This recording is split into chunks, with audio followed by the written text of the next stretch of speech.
you'll see that in your guide. Now,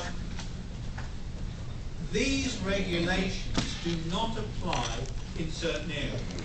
For instance, you'll see in your guide it doesn't apply to employment, doesn't apply to anything connected with companies or partnerships, doesn't apply to intellectual property, things like patents, trademarks,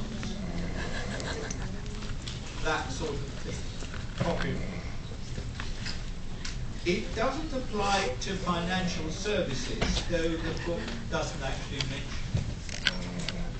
However, it does apply to land and insurance contracts.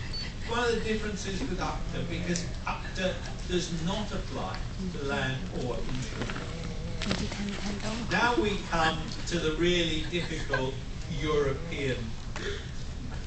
And that is when, contrary to the requirement of good faith, it causes a significant imbalance in the parties' rights. Well, what that actually means, heaven alone knows. It's very much a value judgment, isn't it? Sort of things